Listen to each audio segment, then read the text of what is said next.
नमस्कार, सुप्रभातम। मैं विवेक शर्मा आप सभी का संस्कृत भारत की इस वीडियो में स्वागत करता हूं। आज मैं आपको संस्कृत वर्णमाला के अंतर्गत वर्ण विचार बताने जा रहा हूं और जिन्होंने मेरे चैनल को अभी तक सब्सक्राइब नहीं किया है तो सबसे पहले सब्सक्राइब कर लें, आइकन का बटन दबाएं। तो चलिए, वर्णों का विचार ही वर्ण विचार कहलाता है। इस वीडियो के अंतर्गत मैं आपको बताने जा रहा हूं संस्कृत में कितने वर्ण होते हैं। संस्कृते इदानीम अष्टचत्वारिंशत् वर्णानां प्रयोगः भवति, ते मुख्यतया भागत्रयेण विभक्ताः सन्ति। हिंदी में बताऊं तो संस्कृत में इस समय 48 वर्णों का प्रयोग हो रहा है। वह सभी वर्ण 3 भागों में बांटे गए हैं। नंबर 1, संस्कृत वर्णों के अंतर्गत स्वरः या स्वर जो 13 हैं, व्यंजनानि अर्थात व्यंजन जो 33 है, अयोगवः जो 2 हैं। संस्कृत में कहूँ तो स्वरः 13 भवन्ति, व्यंजनानि 33 भवन्ति, इतोपि अयोगवः 2 स्तः अर्थात अयोगवः 2 हैं। तो अभी आपको बताता हूँ कि जो स्वर है 13 वह भी 2 भागों में बटे हुए हैं। चलिए, स्वर किसे कहते हैं पहले हम यह समझ लेते हैं। स्वर स्वतंत्र होते हैं अर्थात बिना किसी वर्ण की सहायता से जो उच्चारित हों वह स्वर कहलाते हैं। स्वरों की संख्या 13 है, जिसमें 5 स्वर ह्रस्व स्वर कहलाते हैं और 8 स्वर दीर्घ स्वर कहलाते हैं। तो आप कहेंगे सर ये ह्रस्व स्वर क्या है? तो जिस वर्ण को या जिस स्वर को उच्चारण करने में सबसे कम समय लगता है या एक मात्रिक जो होते हैं वह ह्रस्व स्वर कहलाते हैं। जैसे छोटा अ, छोटी ई, छोटा उ, छोटा री, छोटा लिरी। तो आ, ई, उ, री, लिरी ये 5 ह्रस्व स्वर कहलाएंगे जो एक मात्रिक होते हैं, जिन्हें उच्चारण करने में सबसे कम समय लगता है। दीर्घ स्वरों की यदि मैं बात करूं तो इनकी संख्या 8 है। जैसे कि आ, ई, उ, री, लिरी, ए, आई, ओ, औ यह द्विमात्रिक स्वर कहलाते हैं। या ह्रस्व स्वर से 2 गुना समय जिस वर्ण को उच्चारण करने में लगे वह दीर्घ स्वर कहलाता है। संस्कृत में व्यंजन कितने होते हैं या किसे कहते हैं? तो मैं आपको बताना चाहता हूं कि व्यंजन परतंत्र होते हैं अर्थात जिस वर्ण को उच्चारण करने में किसी अन्य वर्ण की सहायता लेनी पड़े उसे हम व्यंजन वर्ण कहते हैं। संस्कृत में व्यंजनों की संख्या 33 है।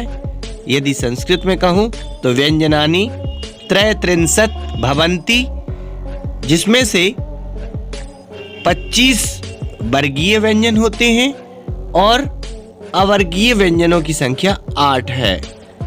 आप कहेंगे वर्गीय अर्थात जिनका वर्ग चलता हो, मतलब जिनसे जो लाइन में क्रमबद्ध हो। जैसे का वाली लाइन है क, ख, ग, घ, अंग। चा वाली लाइन च, छ, ज, झ, ञ। टा वर्ग में ट, ठ, ड, ढ, ण। ता वर्ग के अंतर्गत त, थ, द, ध, न। पा वर्ग के अंतर्गत प, फ, ब, भ, म। यह है 25 या संस्कृत में कहूँ तो पंचविंशति वर्गीय व्यंजनानि भवन्ति।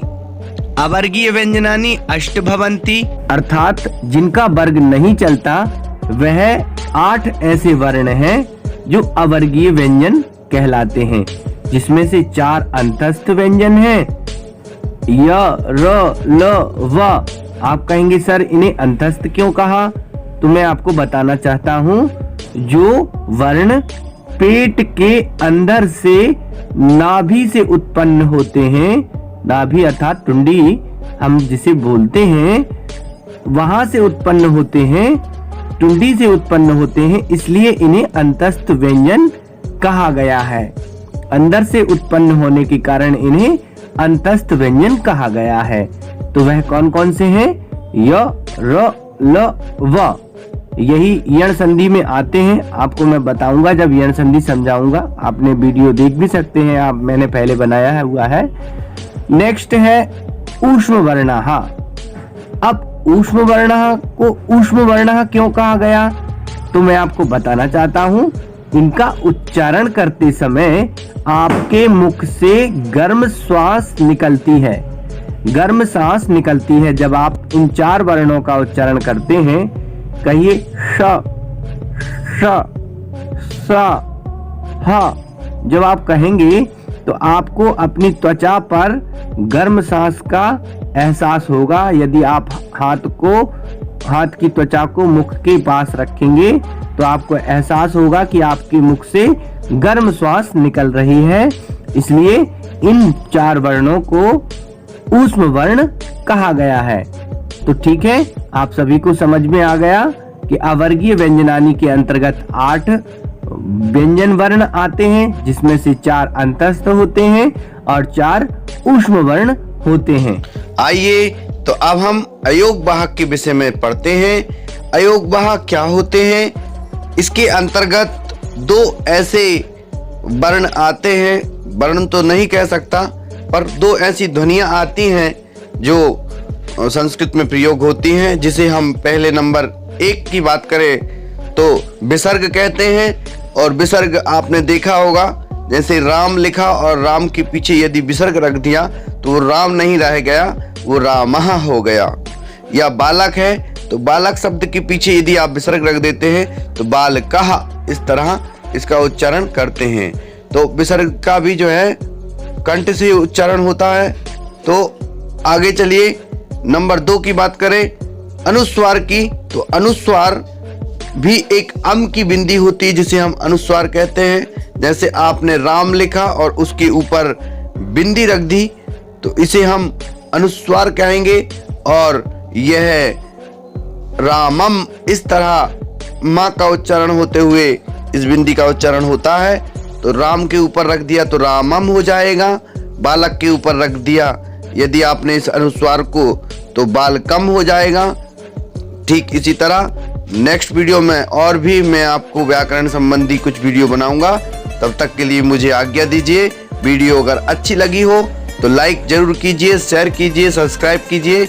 और हाँ, विवेक सर कहीं नहीं गए हैं। विवेक सर यूट्यूब चैनल के माध्यम से आपके घरों तक, आपके दिलों तक आने वाले हैं।